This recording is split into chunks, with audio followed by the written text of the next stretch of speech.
Prostate जदि enlargement हम बारंबार परिस्रा हम राति आप बारंबार परिस्रा उठे परिस्रा लगे बहुत जोर लगे अटकई हेनी तेणुक आम कौन कौन कले यही सब सिम्पटम मुक्ति पाइबा। प्रथम है आम नॉर्मल फ्लूइड इंटेक बा तरल पदार्थ दिन में आम 1.5 लिटर 2 लिटर अधिका पीवा को अवॉइड करवा। जदि आम केतबेले खरारे बुलिले आमको लगे डिहाइड्रेशन बहुत होची ताहले आम तरल पदार्थ इनक्रीज कर परिबा। नहले जो मैंने 60-65 वर्ष ऊर्ध्व वयस्क लोक मैंने जो मैंने एथे अफेक्टेड होती से टार्गेट करूँ 1.5 2 लिटर पानी पीबे। 1.5 2 लिटर पानी पीले आमर कौन हम यूरिनरी फ्रिक्वेन्सी कमिज बारंबार परिस्रा हवाटा कमिज दिन में 6-8 थर परिस्रा हवाटा नॉर्मल आप सेतिक थर जीवे।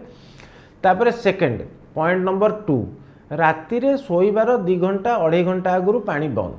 आपण को एमती भी तो आम नॉर्मली कहूचे जे राति 8टा 8:30 बेलू खाई 10टा बेलू डिनर ना संध्या 6टा बेलू डिनर तेणुक आम जितेबाला डिनर कले से जी दरकार से पानी पीले तापर आ पानी पीवा ना। ए द्वारा कौन हम ना राति जो आप बारंबार परिस्रा उठुले सीटा आप परिस्रा उठा जीवेनि। पॉइंट नंबर 3 है राति रे शोइबा पूर्व नॉर्मली लोक मैंने कौन करती शोथे टीवी देखुए भितर टे निद हो पुणी राति 2 थर उठे ना शोइबा पूर्व आप परिस्रा जीवे मूत्र त्याग करेंगे तापर शोइबा को जीवे।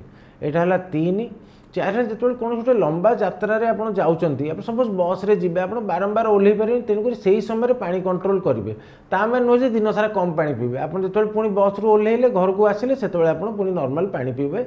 यहाँ है आमर 4 यही 4टा जिनस आम तरल पदार्थ उपर आमर रहा।